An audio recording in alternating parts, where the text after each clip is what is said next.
할렐루야. 네, 우리 오늘 살펴볼 말씀은 어저께 이어서 수룹바벨 성전에 대해서 살펴볼 건데요. 어제는 이제 수룹바벨 성전이 어떻게 전개가 돼서 완성이 됐는지 역사적인 사실을 살펴봤다면, 오늘은 이 수룹바벨 성전에 담겨 있는 이 구속 교훈에 대해서, 하나님의 구속 경륜 속에 이 수룹바벨 성전이 어떻게 건축되었는지 말씀을 살펴보도록 하겠습니다. 예레미야 7장 12절 말씀 보시면, 하나님께서는 이스라엘 백성들을 사랑하셔서 새벽부터 그리고 부지런히 그리고 선지자들을 보내셔서 하나님의 말씀대로 살아갈 것에 대해서 계속 권념하셨어요. 그런데 이렇게 하나님은 부지런히 말씀을 계속 보내주셔서 말씀대로 살 것에 대해서 약속했지만 이스라엘 백성들이 그 말씀에 순종하지 않았기 때문에 하나님께서는 반드시 그 죄에 대한 결과로 나라가 멸망할 것이다. 그런데 멸망으로 끝날 것이 아니라 하나님은 긍휼의 하나님이시기 때문에 반드시 그들이 멸망당하지만 회개할 때 회복하고 돌아올 것에 대해서 말씀을 하고 있어요. 그래서 이러한 모든 과정 속에서 하나님이 약속하신 이 말씀의 역사가 어떻게 이루어졌는지 살펴보도록 하겠습니다.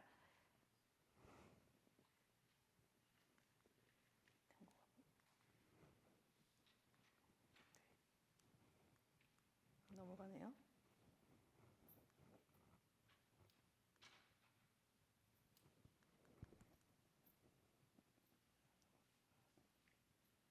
안 넘어가는데요?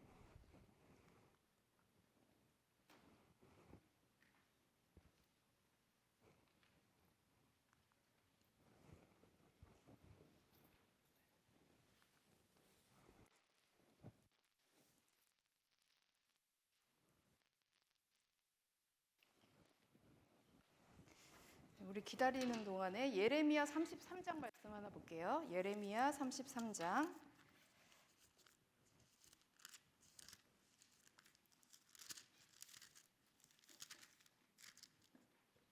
10절 11절 말씀인데요. 제가 읽겠습니다. 나 여호와가 이같이 말하노라.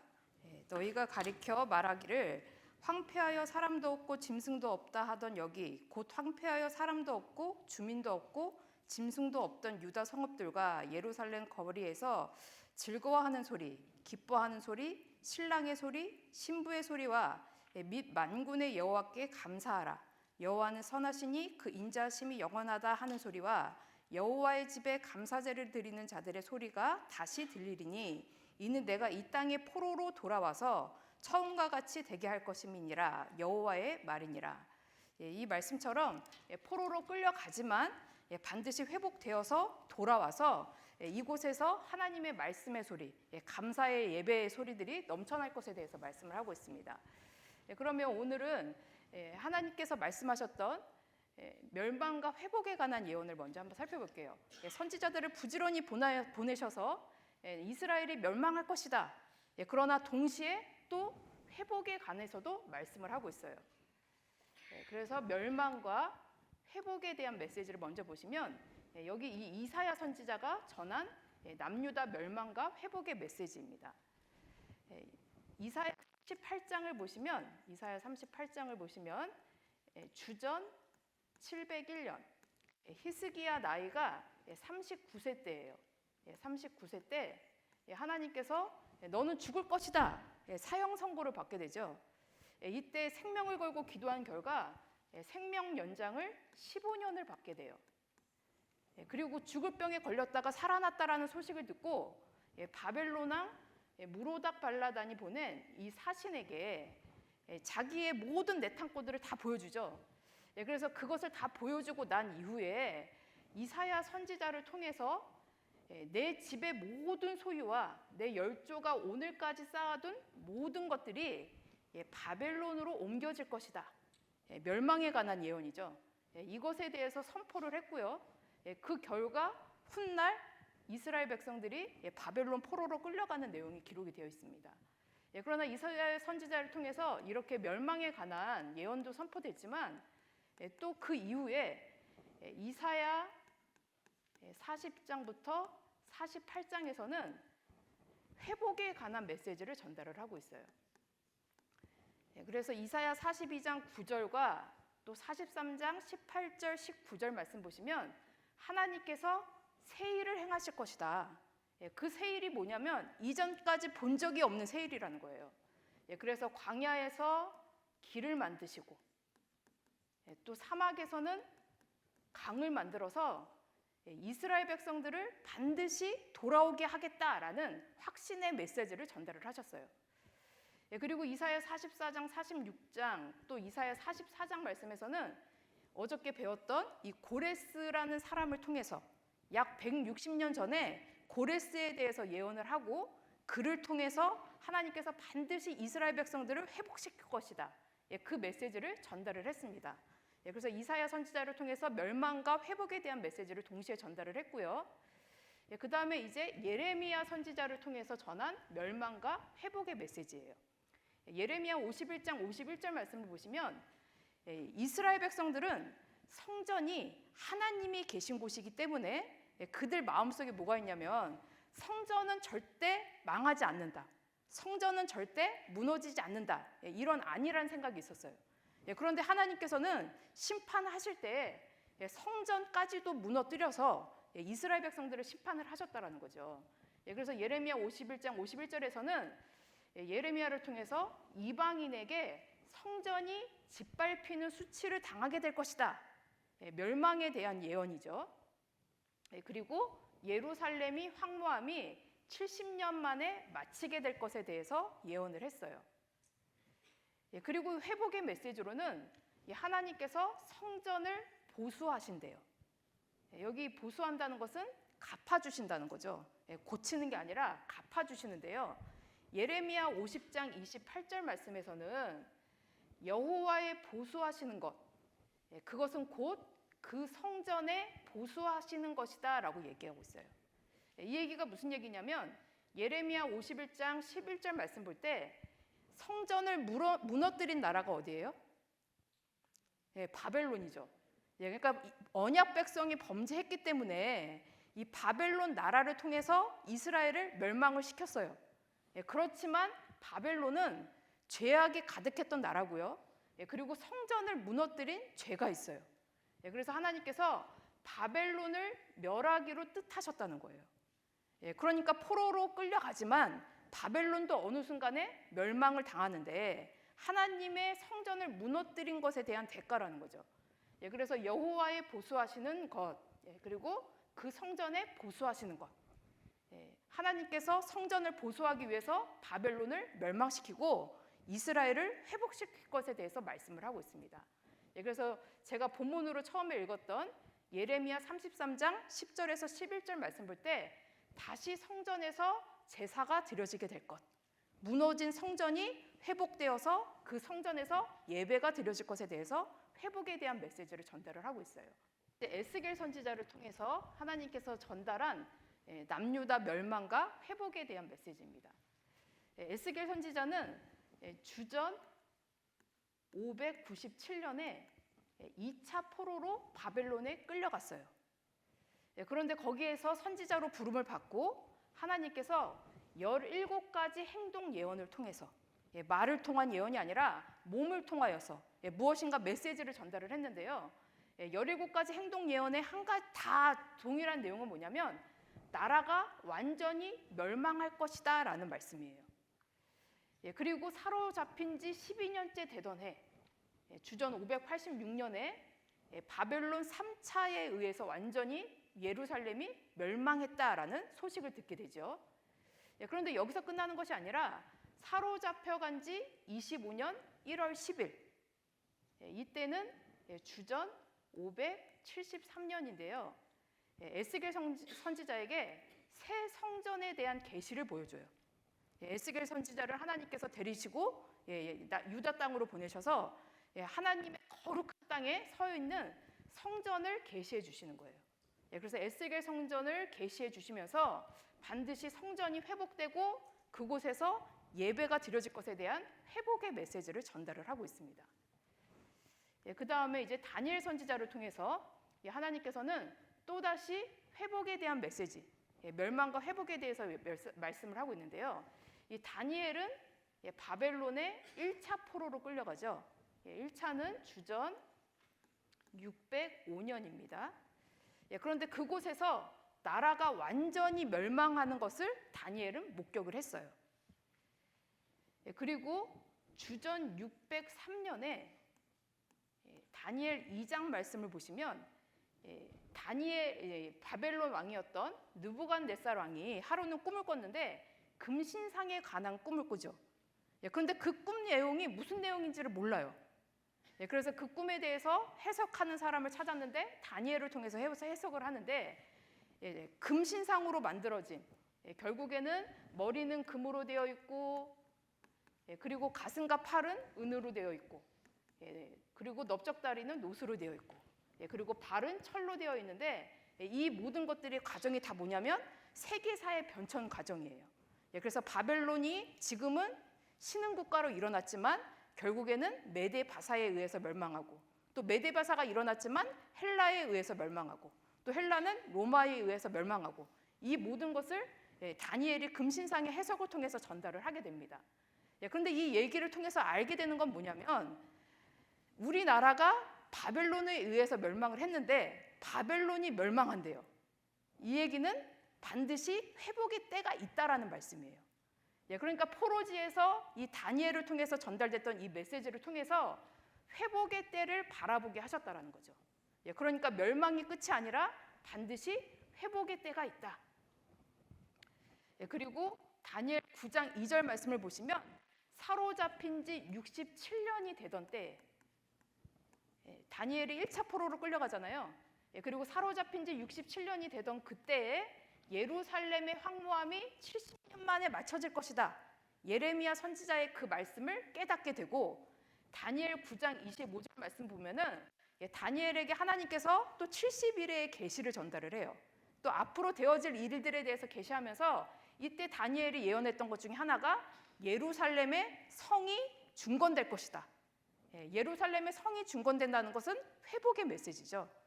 그래서 이렇게 하나님께서는 끊임없이 선지자들을 통해서 말씀을 지키지 못할 때에는 멸망하지만 그렇지만 회개하고 하나님의 말씀을 바랄 때, 또 하나님이 정하신 그때가 되면은 회복하여 돌아올 것에 대해서 말씀을 하고 있습니다. 그러면 두 번째로, 그러면 이 말씀이 어떻게 응하여졌는지, 멸망한다라고 얘기했으니까 두 번째로 이 멸망이 어떻게 응하여졌는지 한번 보도록 하겠습니다. 첫째로 나라의 처참한 멸망과 몰락이에요. 열왕기하 25장 1절에서 2절 말씀 보시면 시드기야 9년 10월 10일, 시드기야는 남유다의 마지막 왕이에요. 그런데 시드기야 9년 10월 10일에 바벨론 왕 느부갓네살이 군대를 거느리고 와서 그 토성을 쌓으면서 그들을 에워쌌어요. 근데 언제까지 에워쌌느냐? 2절 말씀 보니까 시드기야 왕 몇 년까지요? 11년까지. 그러면 얼마나 포위된 걸까요? 예레미야 5장 12절 말씀 보시면 시드기야 왕 11년 그때 5월 10일에 완전히 나라가 멸망을 해요. 그러니까 9년 10월 10일부터 11년 5월 10일까지 몇 개월일 것 같아요?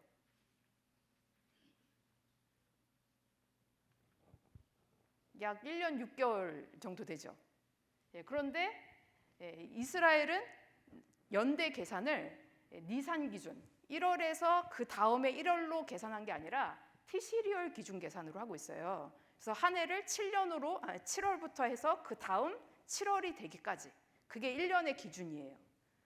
에스라 선지자도 어저께 잠깐 연대 계산했었는데요. 에스라 선지자도 성전 건축에 관한 부분에 대해서는 티시리얼 기준으로 연대 계산을 했거든요. 그래서 이 부분도 티시리얼 기준으로 연대 계산을 하면요,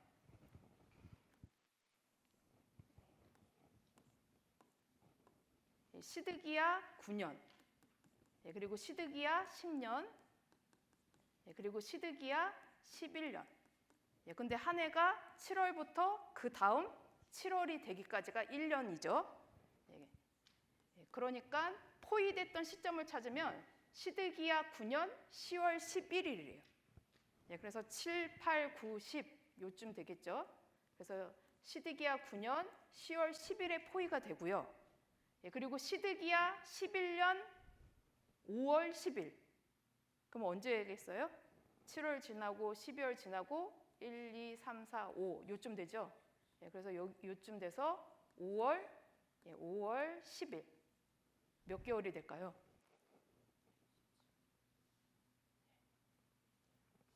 우리가 요걸로만 그냥 보시면 약 1년 6개월이 되지만 T시리얼 기준으로 계산하면은 이미 여기가 1년이고요.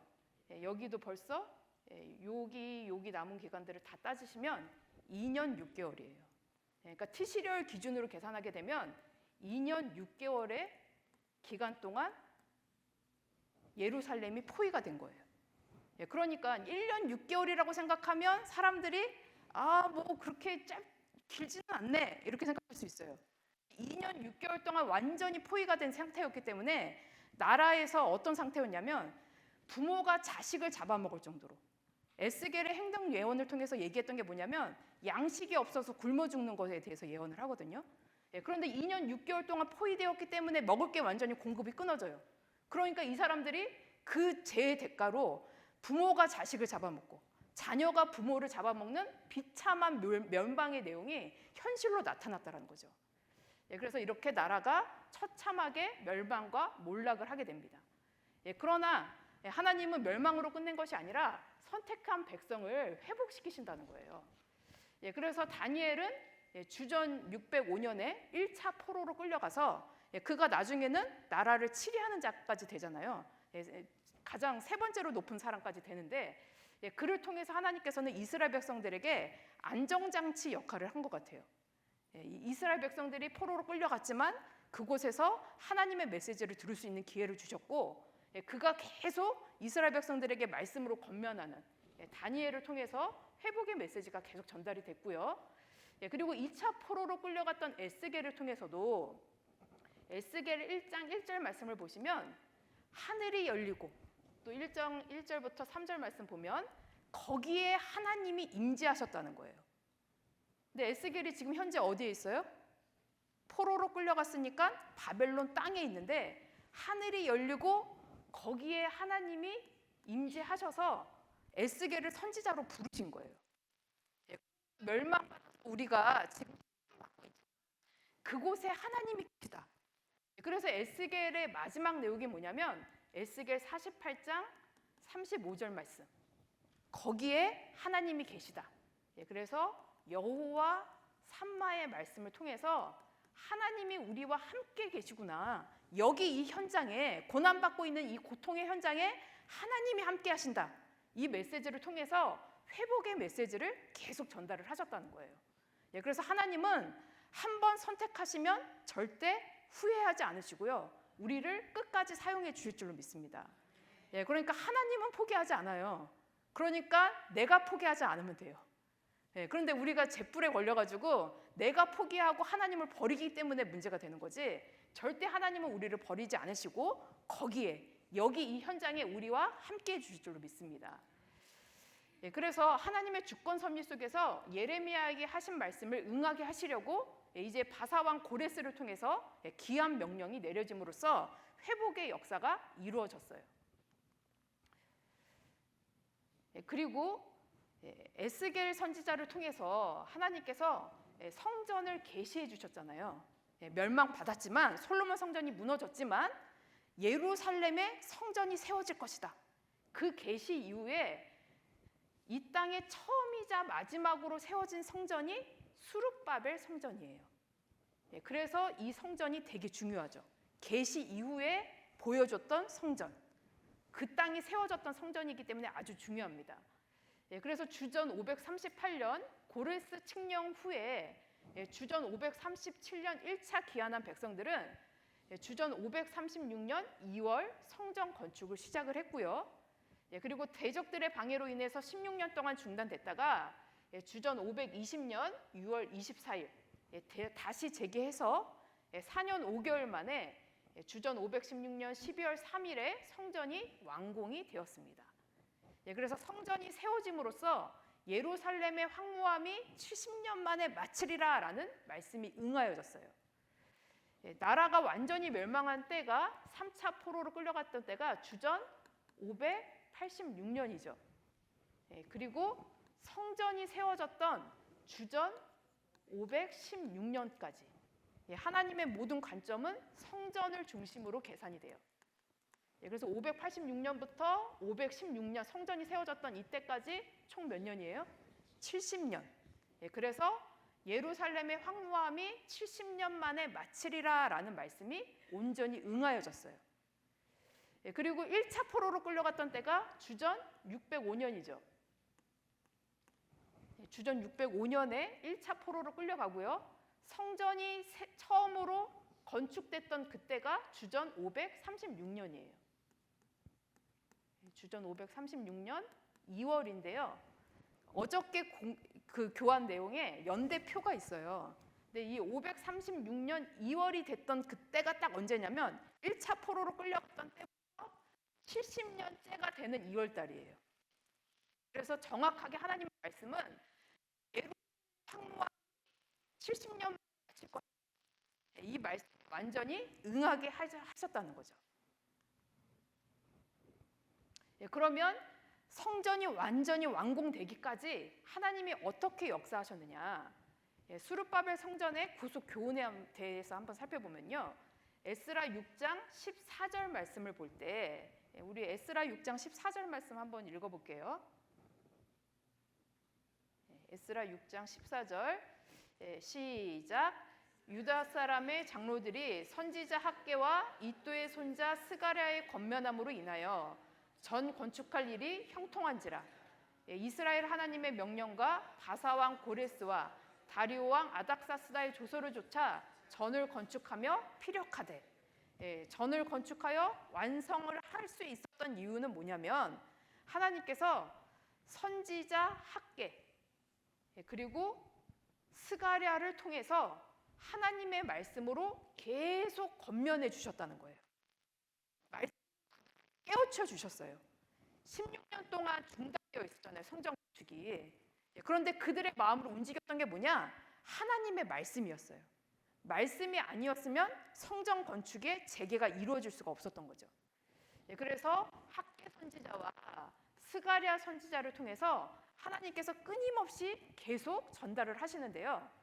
주전 520년 6월 1일에 학개서 1장 1절에서 13절 말씀을 보시면 하나님께서 학개 선지자를 통해서 지금이 어느 때인지에 대해서 지금 이제 지적을 하시는 거죠. 그래서 너희 집은 호화로운 집을 만들고 있는데 하나님의 집을 건축할 때가 아니다라고 얘기하면서 성전 건축을 하지 않고 있었던 백성 하나님께서 움직이셨다는 거예요.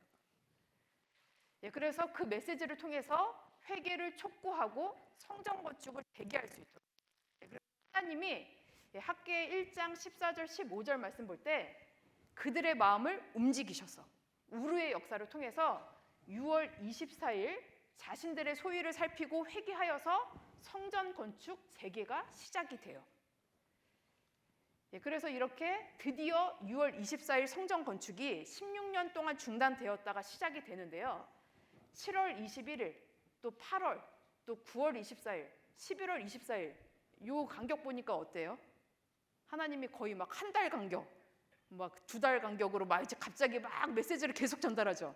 16년 동안 중단하고 있다가 재개가 되니까 혹시라도 이 사람들이 또 중단할까 봐 말씀으로 계속 권면하는 거예요. 그리고 계속 잘 진행되는 걸 보고서 다리오와 4년, 약 2년 후죠. 2년 후에 9월 4일 다시 스가랴 선지자를 통해서 하나님께서 말씀으로 권면하심으로 성전이 완성될 수 있도록 인도하셨다는 거예요. 그래서 이 내용을 지금 표로 한번 보시면 성전 완공이 될 수 있도록 선지자를 통해서 독려하셨어요. 계속 독려하세요. 저는 이 표로 정리를 한 걸 보면서 제가 느낀 건 뭐냐면 얼레고 달래면서 하나님이 성전을 완성시켰구나. 이게 보이더라고요. 우리가 포기할까 봐, 또 모든 상황 속에서 안 할까 봐, 뒤돌아서고 도망칠까 봐, 이거 하지 못하도록 얼레고 달래고 이끌고 계속 축복하고 잘한다 잘한다 후원하시고 복 주시면서 성전을 완성시키시는 거예요. 그래서 선지자들을 통해서 독려하시는데 이 표에 대한 내용을 지금 풀어서 한 거예요. 그래서 학계 선지자를 통해서 독려한 내용을 보시면 다리오 왕 2년 7월 21일에 무엇에 대해서 말씀하냐면 학계 2장 4절 말씀 보면 수룹바벨아, 그리고 여호수아야, 그리고 이 땅 모든 백성아 뭐하라고 명령하세요? 스스로 뭐하래요? 스스로 굳세게 할지어다. 하나님이 수룹바벨, 대제사장 여호수아, 그 당시 모든 백성들에게 한 사람 한 사람 다 거치면서 하시는 얘기가 스스로 굳세게 하래요. 이 얘기는 강하게 하라, 힘을 내어라 라는 말씀이에요. 계속 몰아치시면서 명령하고 있다는 거예요. 그래서 스스로 굳세게 하라, 이 명령을 하시고요. 그리고 나서 또 그날 학개서 2장 9절 말씀을 보시면 수룹바벨 성전의 나중 영광이 이전 영광보다 더 클 것이다 라고 얘기하세요. 왜냐하면 솔로몬 성전은 아주 아름답고 화려하게 지어진 성전인 것에 비해서 수룹바벨 성전은 그보다 초라한 모습이었어요. 그렇지만 하나님께서 말씀하신 건 뭐냐? 이전 영광은 솔로몬 성전에 임한 하나님의 영광을 가리키고요. 나중 영광은 수룹바벨 성전에 임한 영광을 나타내요. 그런데 이전 영광보다 나중 영광이 더 크다는 거예요. 그 이유는 누가복음 2장 22절에서 39절 말씀을 보시면요.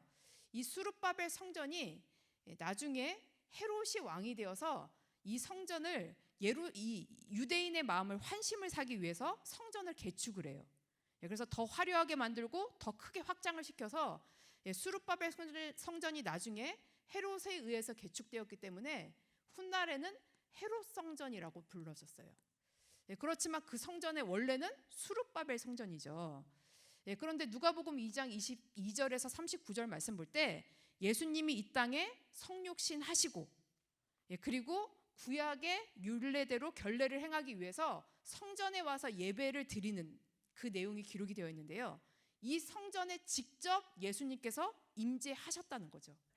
그래서 이전 영광보다 직접 성육신하셔서 이곳에 임한 수룹바벨 성전의 영광이 훨씬 더 클 것이다.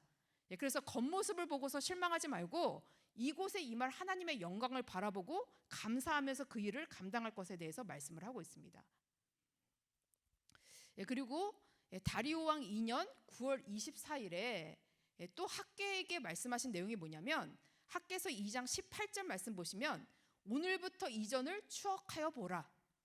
성전 건축이 언제 시작됐다고요? 재개가 언제 시작됐다고요? 다리오 왕 2년 6월 24일에 재개가 됐어요. 그런데 9월 24일에 무엇을 얘기하시냐면 여호와의 전 지대를 쌓던 그날. 그러니까 약 2개월 동안 성전 건축할 재료부터 모든 것들을 다 준비를 한 거예요.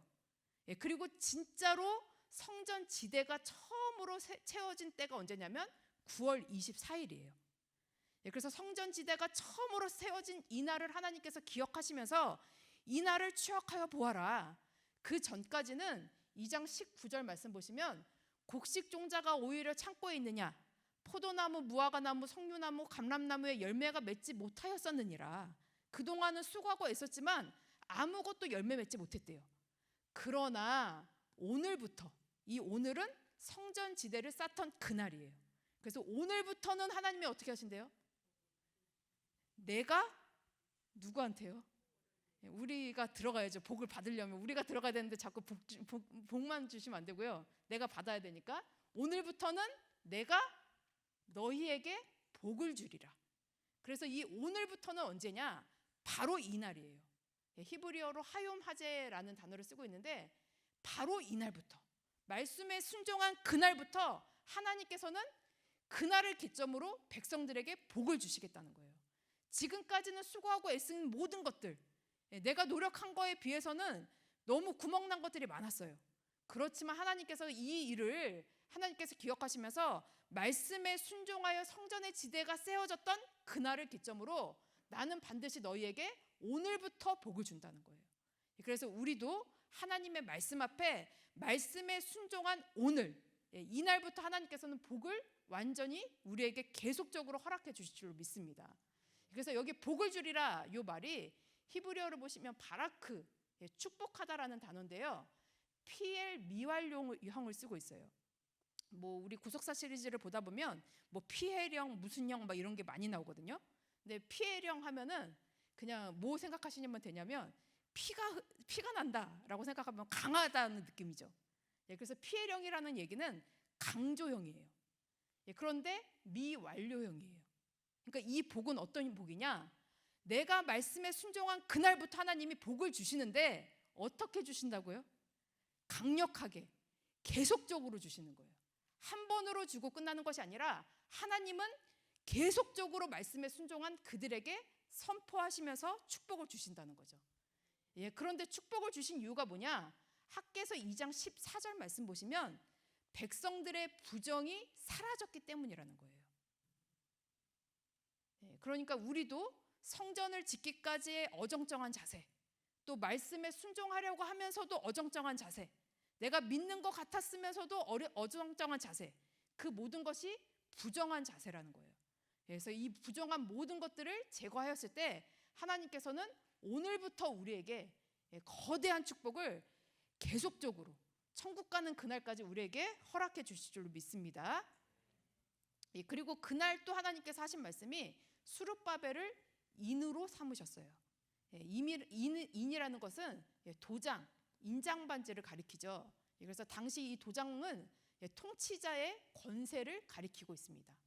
그런데 수룹바벨은 누구의 인이에요? 하나님의 인. 그러니까 하나님의 대리 통치자를 세워서 그를 성전 건축을 할 수 있도록 하나님께서 서당길로 이끌어 주셨다는 거죠. 그런데 마태복음 28장 18절, 요한복음 6장 17절, 또 계시록 21장 22절 말씀 볼 때 예수님께서도 하나님의 인치신 자로서 하늘의 모든 권세를 가지시고 참 성전을 이루실 것을 수룹바벨을 통해서 이것을 예표해 주셨어요. 그래서 수룹바벨이 하나님의 인을 삼으셔서 하나님의 성전이 완성될 것에 대해서 독려하셨고요. 그 다음에 스가랴 선지자를 통해서도 하나님이 끊임없이 독려를 하셨는데 다리오 왕 2년 8월에 주신 말씀을 통해서 악한 길에서 떠나서 내게로 돌아오라는 거예요. 그래서 우리 그 표에 보시면 하나님께서는 뭐라고 얘기하셨냐면 내게로 돌아오라. 그래서 너희가 내게로 돌아오라. 또 너희가 내게로 돌아오면 나도 너에게 돌아가겠다. 조건이에요. 선조들은 말씀을 순종하지 않고 죄를 졌지만 너희들이 내게로 돌아오면 나도 너희에게로 돌아가겠다. 이것을 조건으로 삼고 있습니다. 그리고 다리오 왕 2년 11월 24일 이때에도 또 스가랴 선지자를 통해서 스가랴 1장 7절부터 6장까지의 내용을 보시면 8가지 환상에 대한 내용을 통해서 성전이 건축될 것에 대해서 말씀을 하는데요. 특별히 스가랴 1장과 2장 내용을 보시면 하나님께서 예루살렘 사면에 불성각이 되어 주신대요. 성전을 건축하고 있는데 대적들의 방해가 너무 많아요. 그러니까 하나님이 예루살렘에 불성각이 되어서 보호하겠다. 그리고 그 가운데서 영광이 되어 주시겠다. 그리고 유다를 하나님께서 다시 이 거룩한 땅에서 하나님의 소유를 삼으시고 예루살렘을 택하겠다라고 말씀하고 있어요. 이 말씀도 예루살렘이 회복될 것에 대한 메시지죠. 그리고 이 모든 역사는 사람의 힘으로 되는 것이 아니라 학개서 2장 5절 말씀 볼 때 성령의 역사로만 된다는 거예요. 그래서 학개서 2장 5절 말씀 여기 한번 같이 읽어볼게요. 학개서 2장 5절입니다. 시작. 너희가 애굽에서 나올 때에 내가 너희와 언약한 말과 나의 신이 오히려 너희 중에 머물러 있나니 너희는 두려워하지 말지어다. 애굽에서 나올 때에도 하나님께서 그들과 한 언약한 말, 그리고 하나님의 신이 함께했기 때문에 출애굽할 수 있었다는 거예요. 이것과 같이 지금 성전 건축하는 이 모든 역사도 나의 말과 신이 함께 머물러 있기 때문에 반드시 성전이 완성될 것이다. 이것에 대해서 메시지를 전하는 거죠. 그래서 성전이 완성된다라는 메시지를 전하시면서 스가랴 4장 9절 말씀 보시면 수룹바벨의 손이 이 전의 지대를 놓았은즉 그 손이 또한 그것을 뭐한다? 마친다는 거예요. 수룹바벨이 성전의 지대를 놓았기 때문에 그의 손을 통해서 성전이 완공될 것. 그래서 반드시 회복의 역사에 대해서 말씀을 하고 있어요. 그리고 약 2년 후에 다리오 왕 4년 9월 4일에 또다시 스가랴를 통해서 말씀을 하시는데요. 이때에도 하시는 말씀이 뭐냐면 이스라엘의 온전한 회복, 참된 회복은 하나님께서 시온에 돌아오시고 예루살렘에 거하심으로 이루어지는 거예요. 그래서 아까 전에 너희들이 범죄했지만 내게로 돌아오라. 그러면 하나님이 뭐 하신다고 그랬어요? 나도 너희에게로 돌아가겠다. 그 말씀처럼 스가랴 8장 3절 말씀 보니까 하나님이 돌아오셨다는 거예요. 하나님이 우리와 함께 계셨기 때문에 반드시 이 성전이 완성이 되고 반드시 하나님의 회복의 역사 속에서 거룩한 성전으로 완성될 것에 대해서 말씀을 하고 있습니다. 그래서 이렇게 얼레고 달래고 계속 끊임없이 독려하시는 가운데 성전이 완성되는 과정이 기록이 되어 있어요. 그러면 이 수룹바벨 성전은 구체적으로 어떤 성전이냐? 수룹바벨 성전은 말씀이 응한 역사적 표적이라는 거예요. 그래서 11권 하, 우리 구속사 시리즈 11권 하를 보시면 말씀이 응한 역사적 표적, 수룹바벨 성전에 대해서 설명을 하는데 저는 이 표현이 너무 멋있어서 그대로 여기다 써놨거든요. 뭐라고 말씀하셨냐면 거기에 뭐라고 기록되어 있냐면 역사 속에서 영원히 사라진 줄만 알았던 작은 한 나라 이스라엘, 그들이 다시 일어날 것이라고는 전혀 기대할 수 없었던 그 시대에 하나님께서는 주권 섭리 속에 그들을 회복시키셨고 성전을 다시 짓게 하셨습니다. 그리고 70년 동안 황폐했던 땅이 다시 세워진 수룹바벨 성전은 하나님의 말씀이 응한 역사적 표적이라는 거예요. 그러니까 완전히 사라질 것만 같았던 그 나라, 멸망으로 끝이 났던 나라인 줄 알았더니 하나님이 그 나라를 일으켜 세우셨고요. 그 나라에 하나님의 성전이 세워짐으로써 다시 성전이 세워짐으로 하나님의 말씀이 확실히 응한 역사, 그것을 보여주셨다는 거예요. 그러면 이 수룹바벨 성전은 먼저 무엇이 건설됐느냐? 번제단부터 먼저 건설이 돼요. 에스라 3장 3절 말씀 보시면요, 이제 1차 기한을 하게 돼요. 그리고 성전 지대를 놓기 전에 에스라 3장 3절 말씀 보시면 무리가 열국 백성을 두려워하여 그 단을 터 위에 세우고 그 위에 조속으로 여호와께 번제를 드리며, 여기 단을 그 터 위에 세웠대요. 그 터는 어딜까요? 솔로몬 성전이 무너졌던 그 장소에 다시 번제단을 세웠어요. 번제단이 세워졌다는 것은 예배가 회복된다는 거죠.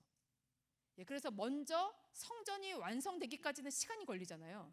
그래서 이 사람들이 제일 먼저 한 일이 뭐냐면 번제단을 그 터 위에 세웠다라는 거예요.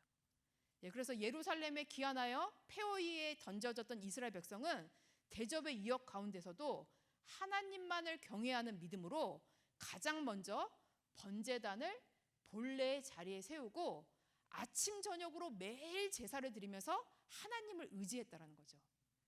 그래서 무엇보다도 예배가 먼저 회복되었던 것을 말씀을 하고 있어요. 그리고 성전의 지대가 건설이 됩니다. 번제단이 먼저 터 위에 놓여지고요. 그 다음에 이제 지대가 건설이 되는데요. 에스라 6장 3절 말씀 보시면 고레스 왕 원년에 조서를 내려 이르기를 예루살렘 하나님의 전에 대하여 이르노니 이전 곧 제사 드리는 처소를 건축하되 지대를 견고히 쌓고, 그리고 그 전에 고는 60규빗 광도 60규빗으로 하고 하면서 성전의 지대가 처음으로 세워지는 것에 대해서 말씀을 하고 있어요. 그래서 537년에 1차 기한을 하고 주전 536년 성전 건축이 시작이 되면서 성전의 지대가 놓이게 됩니다. 근데 성전 지대가 놓임으로써 이제 건축할 터가 세워지는 거죠. 그리고 지대가 세워지고 그 위에 성전이 건축이 되는 거예요. 그런데 성전 지대가 놓여지는 것을 보면서 노인들 중에서는 대성통곡하는 사람이 있었다는 거예요. 이 노인들은 바벨론 3차 포로로 끌려갈 때 그때 성전을 봤던 사람들이에요. 그러니까 노인들 중에서는 솔로몬 성전을 봤던 사람들이 있었어요. 그러니까 그 성전이 죄로 인하여서 무너졌다가 다시 귀환하여서 성전의 지대가 세워지는 것을 보면서 자신들의 죄로 인하여서 회개하고 눈물을 흘리고 또 성전이 세워지는 그 감격스러운 현장을 보면서 대성통곡하는 노인들도 있었다는 거예요. 그리고 성전의 지대를 놓는 방법은 성전 지대가 아주 거대하거든요. 그래서 큰 돌을 여기에 큰 돌이 이제 3개가 놓여져요. 그리고 그 사이에 나무를 놓아요. 새로운 나무를 놓아요. 그리고 그 위에 다시 큰 돌 3개를 올려요. 그리고 그 위에 나무를 놓는 형식으로 지대를 쌓는데요. 이거는 지진을 대비하여서 그 당시에 가장 견고하게 나무를 쌓는 방법이에요. 성전의 지대를 쌓는 방법이에요. 그래서 역대하 3장 3절 말씀을 보시면 솔로몬 성전을 건축할 때에도 성전 지대를 세울 때 이러한 방법으로 성전을 세웠고요. 그리고 에스겔 41장 8절 말씀도 에스겔 성전 본관 역시 성전의 지대를 아주 튼튼하게 받치게 하고서 성전이 세워지고 있다는 것을 말씀을 하고 있어요. 그런데 여기 에스라 6장 3절에 지대를 견고하게 쌓았다라고 얘기하는데 여기 전 지대라는 단어가 히브리어로 야사드라는 단어예요. 야사드. 이 뜻이 뭐냐면 기초, 예정된 것이라는 뜻이에요. 이 얘기는 성전의 지대는 성전은 어디에 세워져야 되냐면요. 내가 임의로 여기다가 세워야 되겠다. 이게 아니에요. 어디에 세워져야 될까요? 하나님은 이스라엘 백성들을 가나안 땅으로 인도하실 때요. 솔로몬 성전의 건축 장소도 역대하 3장 1절 말씀 보시면요. 다윗이 그곳이 회개했던 장소예요. 그리고 그곳을 가리켜서 모리아 땅으로 말씀하고 있어요. 그런데 이 모리아는 또 어떤 곳이냐면 창세기 22장 1절에서 3절 말씀 볼 때 아브라함이 이삭을 범죄로 바쳤던 장소가 모리아예요. 그러니까 사람들은 아무도 기억하지 못했지만 믿음의 헌신의 장소, 회개했던 그 장소를 하나님은 성전 지대로 삼으셨다는 거예요. 그래서 그곳에 솔로몬 성전이 건축이 됩니다. 그런데 죄악으로 인하여서 이 솔로몬 성전이 무너졌지만 하나님께서는 다시 그 예정된 장소로 그 지대를 쌓게 하셨다는 거예요. 그래서 솔로몬 성전이 세워졌던 그 지대에 다시 성전의 지대가 세워지고 결국에는 수룹바벨 성전이 세워짐으로써 하나님이 약속하셨던 그 장소에 성전이 세워졌다는 거예요. 그래서 우리 이 늘프론 동산교회도 우리가 세운 지대가 아니라 하나님이 이미 예전에 만세전에 예정하신 이 장소에 성전이 세워진 줄로 믿습니다. 그래서 이 성전은 절대로 무너질 수 없다는 거예요. 하나님이 세워주신 장소고 하나님이 정하신 장소이기 때문에 사람이 아무리 무너뜨리려고 한다 할지라도 절대 무너질 수 없다라는 거 기억하시면서 말씀을 우리가 끝까지 지키는 역사가 있어야 될 줄로 믿습니다. 그러면 수룹바벨 성전이 큰 돌로 된 견고한 지대 위에 이 성전이 지어졌는데요. 이 성전의 지대, 기초를 얘기하는 거죠. 근데 이 기초는 만세 반석이신 예수 그리스도를 가리키고 있어요. 그래서 우리도 예수 그리스도를 믿는 거룩한 믿음 위에 유다서 1장 20절 말씀 보시면 우리의 믿음도 건축하라라고 명령하시거든요. 근데 우리의 믿음이 어디에 건축이 되어야 되느냐? 예수 그리스도의 반석 위에 우리가 올라서 있어야지만 절대로 이 반석은 무너지지 않기 때문에 우리의 신앙도 무너지지 않을 줄로 믿습니다. 그래서 말씀의 반석 위에 세워진 교회는 어떠한 환난에도 절대로 무너지지 않는다는 거예요. 그러니까 반석을 든든히 세우시고 예수 그리스도만을 의지하시는 가운데 사람의 말에 흔들리는 것이 아니라, 환경에 의해서 흔들리는 것이 아니라, 풍파가 오고 바람이 분다 할지라도 우리는 말씀의 반석 위에, 예수 그리스도의 반석 위에 서졌기 때문에 절대 흔들림 없이 아버지 앞에 온전히 설 줄로 믿습니다. 그리고 이 수룹바벨 성전은 솔로몬 성전이 회파된 그 자리에 재건되어서 이전의 성전들의 식양을 그대로 반영을 하고 있어요. 그래서 솔로몬 성전이 건축되었던 그 식양을 그대로 반영을 하고 있고요. 더 나아가서 에스겔 선지자를 통해서 새 성전의 계시를 보여줬는데요. 그 새 성전의 구조도 부분부적으로 반영을 하고 있어요. 그래서 수룹바벨 성전은 하나님의 말씀의 역사가 성취됐던 역사적 표적이고, 또 미래에 완성될 새 성전의 계시에 대해서 부분적으로 성취하였기 때문에 수룹바벨 성전은 하나님이 보여주신 말씀이 응한 역사적 표적이고, 실제로 지어졌던 하나님의 말씀에 의해 세워진 성전으로 말씀을 하고 있습니다. 그리고 이제 세 번째, 수룹바벨 성전의 완공과 봉헌인데요. 다리오 왕 6년, 주전 516년이죠. 12월 3일 드디어 성전이 완공이 됐어요. 그래서 에스라 6장 21절에서 22절 말씀 보시면 성전이 완공이 되고서 이제 예배를 드리게 되는데요. 사로잡혔다가 돌아온 이스라엘 자손과, 그리고 스스로 구별하여 자기 땅 이방 사람의 더러운 것을 버리고 이스라엘 무리에게 속하여 이스라엘 하나님 여호와를 구하는 자. 되게 길죠. 근데 이 사람은 뭐냐면 이방 사람이에요. 이방 사람들이지만 이 사람들은 자기네들이 믿고 있는 신이 있었어요. 그렇지만 하나님의 전에서 예배를 드리려면 스스로 자기를 구별하여서 그 더러운 것을 버리는 자, 자기가 믿는 신을 버리고 하나님을 유일신으로 믿고 이스라엘 무리에 속하기를 원하는 자, 언약 백성이 되기를 원하는 자들도 같이 예배를 드렸다는 거예요. 그러니까 수룹바벨 성전은 우리만 드리는 예배가 아니라요, 온 우주적인 성격을 가지고 있는 거예요. 모두를 품고 있어요. 너 따로 나 따로가 아니라 하나님 말씀 안에서 하나 되는 성전이 수룹바벨 성전이에요. 그래서 이스라엘 자손과 이방인들까지도 함께 7일 동안 이 무교절을 지켰다는 거죠. 그래서 이는 여호와께서 저희로 즐겁게 하시고 또 아스로 왕의 마음을 저희에게로 돌이켜서 이스라엘의 하나님이신 하나님의 전 역사하는 손을 힘있게 하도록 하셨음이니라. 그래서 이렇게 성전이 완성이 되고 또 모두가 하나 되어서 예배드릴 때 하나님께서 저희로 즐겁게 하셨대요. 세상의 즐거움이 아니라 하나님이 주시는 즐거움 속에서 예배를 드렸다는 거예요. 그러면 스룹바벨 성전 봉헌할 때 그 예물을 보시면 솔로몬 성전 봉헌식 때는 제물의 양이 14만 2천 마리였대요. 엄청나게 많았죠. 그런데 그것과 비교해서 수룹바벨 성전에 드려졌던 제물의 양은 총 712마리예요. 에스라 6장 17절 말씀 보시면 700마리를 따로 구별을 하고요. 여기에 12마리를 구별을 하고 있는데요. 이 12마리는 이스라엘 12지파를 가리키는 거예요. 그러니까 작은 숫자인 것 같지만 솔로몬 성전 때 바쳤던 봉헌의 예물에 비해서는 작은 숫자이지만 이 예물을 통해서 또 보여주고 있는 것은 모두를 품고 있다는 거예요.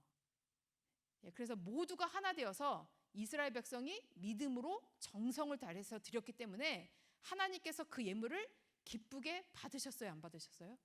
기쁘게 받으셨고 하나님께서 저희로 즐겁게 하셨다는 거죠. 그러니까 제물의 양이 중요한 게 아니라 우리의 마음 상태가 중요해요. 우리 모두가 복을 받기 위해서 12지파를 품고서 또 이스라엘 전 민족을 품고서 또 이방 사람까지도 품고서 함께 예배드릴 때 하나님께서 그 예배를 기쁘게 받아주셨고 또 우리에게 한량없는 기쁨의 축복을 허락해 주신 줄로 믿습니다. 그런데 이때 예배를 드릴 때 보시면 12월 3일에 완공이 됐잖아요. 12월 3일에 완공이 되고 바로 그 다음에 처음으로 지켜지는 절기가 뭐냐면 1월 14일 그리고 1월 15일에 있어지는 이 유월절과 무교절이에요. 그래서 이 절기를 지키기 위해서 예배를 드리기 위해서 지금 이제 성전이 건축이 됐어요. 성전이 건축이 됐으면 여기에서 예배가 드려져야 되죠. 그러면 예배를 드리려면 누가 필요할까요? 제사장과 제사장을 도울 레위인이 필요한 거예요. 그래서 에스라 6장 18절 말씀 보시면 제사장과 레위인을 반차대로 세웠대요. 요거는 다음 시간에 한번 다시 이제 집중적으로 살펴볼 건데요. 이게 왜 중요한가? 다시 예배의 회복에 대해서 말씀을 하는 거예요. 그래서 제사장과 레위인을 반차대로 세우고, 또 이 절기는 유월절, 무교절, 요 절기는 이스라엘 백성들이 출애굽할 때 유월절을 지키고 무교절에 출애굽을 해요. 그래서 유월절을 지키라, 영원토록 유월절을 지키라 라고 명령하신 이유는 이날에 너희가 행방이 아니라 해방한 것을 기념하여서 그것을 지키라는 거죠. 그래서 성전이 건축이 되면서 완전히 이스라엘 백성들이 해방되었다라는 것을 선포하는 말씀이에요. 그래서 이스라엘이 해방이 되면서 유월절과 무교절을 지켰고요. 또 이 절기는 이방인들도 함께 지켰다. 그래서 유대인과 이방인 사이에 막힌 담이 흘리고 하나가 되는 거룩한 복음의 우주적인 성격을 보여주는 성전이 수룹바벨 성전이에요. 그래서 우주적인 성격을 가지고 있는 수룹바벨 성전. 그리고 예레미야 33장 10절과 18절 말씀 보시면 저는 이 말씀이 되게 은혜롭더라고요. 제가 아까 전에 처음 시작할 때 읽었던 내용인데 우리 다시 한번 읽어볼게요. 예레미야 33장 10절 말씀, 10절, 10절과 18절 말씀 같이 읽을게요. 시작. 나 여호와가 이같이 말하노라. 너희가 가리켜 말하기를 황폐하여 사람도 없고 주민도 없고 짐승도 없던 유다 성읍들과 예루살렘 거리에서 즐거워하는 소리, 기뻐하는 소리, 신랑의 소리, 신부의 소리와 및 만군의 여호와께 감사하라. 여호와는 선하시니 그 인자하심이 영원하다 하는 소리와 여호와의 집에 감사제를 드리는 자들의 소리가 다시 들리리니 이는 내가 이 땅에 포로로 돌아와서 처음과 같이 되게 할 것임이니라. 여호와의 말이니라. 또 18절 내 앞에서 번제를 드리며 소제를 사르며 다른 제사를 항상 드릴 레위 사람 제사장들도 끊어지지 아니하리라. 오늘 이 말씀을 볼 때 이 나라가 멸망하여서 황폐한 땅이 됐어요. 사람도 없고 짐승도 없다. 황폐했던 이 땅에 나중에는 이곳이 회복되어서 다 돌아와서 이곳의 예루살렘 거리에서 즐거워하는 소리, 기뻐하는 소리, 신랑의 소리, 신부의 소리, 그리고 만군의 여호와께 감사하라. 여호와는 선하시니 그 인자하심이 영원하다 하는 이 소리와 또 여호와의 집에서 감사제를 드리는 자들의 소리가 다시 들린대요. 이 말씀을 통해서 성전이 세워지고 또 그 성전에서 예배, 제사가 드려질 것에 대해서 말씀을 하는 거죠. 그리고 제사가 드려지려면 18절 말씀 보시면 레위 사람과 제사장들도 끊어지지 아니할 것이다. 이 말씀이 언제 선포된 말씀이에요? 예레미야 선지자는 바벨론 포로 전부터 활동했던 선지자예요. 그리고 바벨론 포로로 끌려갔을 때 남유다에 남아서 이제 있었던 사람인데요. 이 말씀의 시기는 이미 약 주전 586년경에 선포된 말씀이에요. 그리고 지금 성전이 완공된 때는 언제예요? 주전 516년. 약 70년 전에, 아주 가깝게 잡으면 586년이에요. 그러니까 약 70년 전에 예레미야를 통해서 하셨던 이 말씀이 그대로 됐어요, 안 됐어요? 말씀대로 됐다는 거예요. 그래서 수룹바벨 성전은 말씀이 응한 역사적 표적을 알려주는 거룩한 성전이라는 거죠. 그래서 그대로 이루어졌던 이 성전의 역사를 보여주고 있습니다. 그래서 결론적으로 이 수룹바벨 성전은 오로지 메시아를 대망하는 성전이라는 거예요. 그래서 수룹바벨 성전은 장막 성전, 그리고 솔로몬 성전 후에 하나님의 명령으로 이 땅에 건축된 마지막 성전이에요. 그리고 이 성전은 하나님의 구속 계시를 가장 정확하게, 가장 밝히 보여주고 있는 성전입니다. 그래서 성전이 건축됨으로 구속사 속에서 하나님의 택하신 선민의 역사가 중단 없이 지속된다라는 것을 확신하게 보여주는 거예요. 마치 포로로 끌려갔을 때 선민의 역사가 끊어진 것 같아요. 하나님이 우리를 버리신 것 같아요. 중단된 것 같아 보였지만 성전이 완공되는 과정을 통해서 알려주시는 건 뭐냐? 하나님이 선택하신 모든 백성은 하나님의 역사는 중단 없이 진행된다. 그리고 하나님의 언약대로 머지않아 도래할 메시아의 시대를 믿음으로 대망하도록 섭리하신 거예요. 그래서 이전 영광보다 나중 영광이 더 크리라. 이 말씀은 성육신 하실 예수님의 그 영광에 대해서 말씀하면서 이 성전에 임하실 것을 말씀하잖아요. 그래서 이 성전은 오로지 메시아를 대망하는 성전이에요. 그래서 이 성전은 세상에 곧 오실 메시아를 맞이하기 위해서 특별히 준비된 성전이에요. 이와 마찬가지로 재림하시는 주님을 맞이하기 위해서 우리도 성령이 거하는 거룩한 성전이 되어야 될 줄로 믿습니다. 그래서 하나님이 만세전에 예정하신 우리 이 늘푸른 동산교회, 그리고 이곳에서 우리 모두 각자 한 사람 한 사람도 고린도전서 3장 9절 16절 6장 19절 말씀 볼 때 우리도 지금 이 시대에 하나님의 성전이에요. 그러니까 우리의 모든 삶도 날마다 메시아를 대망하는 거룩한 성전이 되어서 하나님을 뵙지 못하는 그런 안타까운 삶이 아니라 하나님을 만나는 거룩한 삶이 되시기를 간절히 소원합니다. 그러면 이 수룹바벨 성전, 오로지 메시아만을 바라보는 이 수룹바벨 성전은 어떤 곳이냐면 이 성전에 만국의 보배이신 예수 그리스도께서 임하셨다라는 거예요. 그래서 이 예수 그리스도는 어떤 분이냐? 더 큰 영광이신 만국의 보배라는 거죠. 그래서 학개 선지자가 얘기했듯이, 우리 아까 설명했듯이 이전 영광보다 나중 영광이 더 클 것인데, 이 나중은 그 종말에, 그 가장 마지막이라는 뜻으로 메시아에 대해서 말씀하면서 동시에 초림주만이 아니라 재림까지도 나타내고 있는 말씀이에요.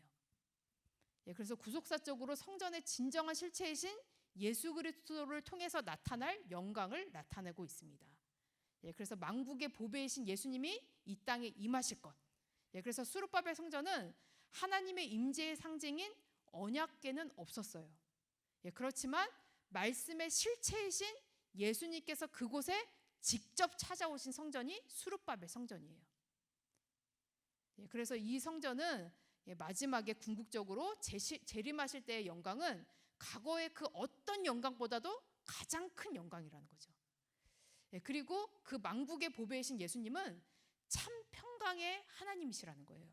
그래서 학개서 2장 9절에 이전 영광보다 더 큰 영광으로 오실 것이다. 그 말씀과 동시에 하신 말씀이 뭐냐면 내가 이곳에 평강을 주겠다라는 거예요. 말씀이 세워지고 그 성전에 임하시는 역사 속에서 평강을 선포하겠다.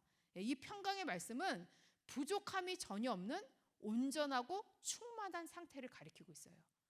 그래서 너희에게 평강이 있으리라 라는 말씀과 같이 우리에게 하나님으로부터 오시는 참된 평강과 만족의 역사가 있다는 거죠. 그래서 우리도 성전을 완성할 때 만국의 보배가 우리 삶 속에 임하시고 또 우리에게 참된 평강과 만족의 역사를 허락해 주실 줄로 믿습니다. 그리고 만국의 보배를 믿는 그 성도도 하나님이 뭐라고 얘기하시냐면 만국의 보배들인 하나님의 백성이래요. 하나님이 만국의 보배예요. 근데 내가 그 만국의 보배이신 하나님을 믿어요. 나도 뭐라고요? 만국의 보배예요. 여기 보배만 앉아 계세요. 그러니까 거룩한 보배들. 그래서 하나님과 언약을 맺은 이스라엘 백성은 하나님께서 열국 가운데 특별히 구별하고 아끼셨던 자기 백성, 가장 값진 소유물이라는 거예요. 그런데 우리도 하나님께서 선택했기 때문에 우리도 이 세상에서 가장 값진 소유물이에요. 그래서 하나님이 어느 정도로 사랑하시느냐? 이사야 43장 4절 말씀 보시면 내가 너를 보배롭고 존귀하게 여기고 너를 사랑하였은즉 내가 사람들을 주어 너를 바꾸며 백성들로 내 생명을 대신하리니. 내가 죽을 자리에 죄인을 바꿔 넣으셨다는 거예요. 그러니까 나는 죽지 않고 하나님이 끝까지 살려주실 것, 하나님의 소유물로 책임져 주실 것에 대해서 말씀을 하고 있습니다. 그리고 고린도후서 4장 7절 말씀 보시면 우리는 질그릇처럼 약하고 보잘것이 없어요. 나는 너무 약하고 나는 너무 아무것도 할 수 없어요. 그렇지만 만국의 보배이신 예수 그리스도가 내 속에 계세요. 그러면 어떻게 될까요? 이 세상에서 내가 가장 보배로운 존재라는 거예요. 그래서 최고의 보아이신 예수님을 믿고 그분을 모셨기 때문에 하나님께서 가장 소중히 여기시는 만국의 보배가 누구라고요? 만국의 보배가 누구라고요? 각자다. 내가 만국의 보배라는 거예요. 그래서 그 만국의 보배인 성도를 가리켜서 하나님께서는 존귀한 자다. 여기 가장 존귀하신 분들만 여기 앉아 계시고요. 그리고 시편 8편 5절 말씀 보시면 영화로 존귀로 간을 쓴 자래요. 영화로운 존귀의 간을 쓴 사람이 우리 각자 한 사람이라는 것을 기억하시면서 자부심을 가지시고 믿음의 힘을 가지시고 이 땅에서도 당당하게 말씀의 힘으로써 살아가시는 우리 모두가 되기를 소원합니다. 그리고 이제 만국의 보배이신 하나님, 또 그 하나님을 믿는 우리도 만국의 보배예요. 그런데 학개서 2장 6절 7절 말씀 보시면 만국의 보배가 이를 때에 만국이 진동하는 때가 있다는 거예요. 그러면 언제 진동했느냐? 출애굽기 19장 18절 말씀 볼 때 이스라엘 백성들과 하나님이 시내산에서 언약을 체결할 때 모세 시대에 하나님께서 옛 언약을 체결하시는 그때에 시내산이 진동했어요. 막 땅이 막 진동하니까 백성들이 두려워 떨어가지고 하나님 앞에 엎드려 절하잖아요. 그때에도 땅이 진동하는 역사가 있었습니다. 그리고 마태복음 2장 3절 말씀 보시면 성육신하신 예수님이 이 땅에 오셨을 때에도 온 예루살렘이 진동했대요. 그런데 마지막 때에 주님께서 다시 오시는 그 재림의 때에는 천지가 진동한다는 거예요. 하늘과 땅이 완전히 다 진동을 한대요. 그래서 히브리서 11장 26절 말씀 보시면 그때에는 큰 소리가 땅을 진동하였거니와, 그때는 모세 때 시내산 언약 체결했던 때를 가리키는 거예요. 그때는 땅이 진동했지만 이제는 마지막 때에는 약속하여 가라사대 내가 또 한 번 땅만 아니라 하늘도 진동하게 할 거라는 거예요. 그러면 왜 하나님께서 마지막에 만국을 진동시키실까요? 진동하시는 이유가 뭘까요? 우리 히브리서 12장 27절 28절까지 마지막으로 하나 확인할게요.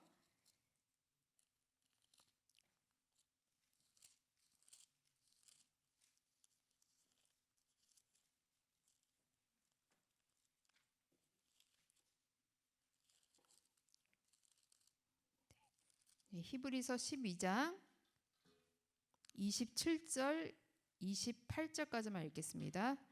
같이 읽을게요. 시작. 이 또 한 번이라 하심은 진동치 아니하는 것을 영존케 하기 위하여 진동할 것들 곧 만든 것들에 변동될 것을 나타내심이니라. 그러므로 우리가 진동치 못할 나라를 받았은즉 은혜를 받자 이로 말미암아 경건함과 두려움으로 하나님을 기쁘시게 섬길지니. 여기 말씀 보시면 또 한 번이라 함은 또 한 번 진동의 역사가 있어요. 그 진동의 역사가 있는 이유는 진동치 아니하는 것을 영존케 하기 위하여. 진동치 아니하는 것은 뭘까요? 여기 28절 말씀 보면은 진동하는 것이 있고요. 진동하는 게 있고 진동하지 않는 게 있대요. 진동하는 건 뭐냐면 진동치 못할 나라, 곧 하나님의 나라를 가리켜요. 그래서 흔드시는 이유는 뭐냐면 진동하지 않을 것을 영존하기 위해서. 그러니까 다 흔들었을 때 가짜는 진동에서 다 사라져요. 막 마지막에 하나님은 흔드시는 거예요. 막 열방을 흔들어가지고 가짜는 흔들어서 다 무너져 버려요. 그런데 진짜는 어떻게 돼 있어요? 흔들리지 않고 살아남아 있다는 거예요. 그래서 마지막 진동의 역사에 우리가 어떻게 해야 될까요? 흔들리지 않고 남아 있으면 하나님의 나라, 진동치 못할 하나님의 나라를 유업으로 받는 만국의 보배들이 그 땅에 들어갈 수 있다라는 거예요. 그래서 마지막에 이 흔드는 역사가 있는데, 이 흔드는 역사에 흔들리지 않기 위해서는 우리 아까 잠깐씩 살펴봤는데, 성전의 지대를 견고하게 세웠을 때 그 성전 위에 세워진 성전은 무너지지 않아요. 그러니까 우리의 삶도 예수 그리스도, 아주 단단한 기초돌이신 그 예수의 그 기초석 위에 우리가 든든히 세워졌을 때 아무리 흔드는 역사가 있다 할지라도 우리는 흔들리지 않고 끝까지 살아남아서 진동치 못할 나라, 하나님의 나라를 유업으로 받은 만국의 보배들, 그들이 우리가 될 줄로 믿습니다.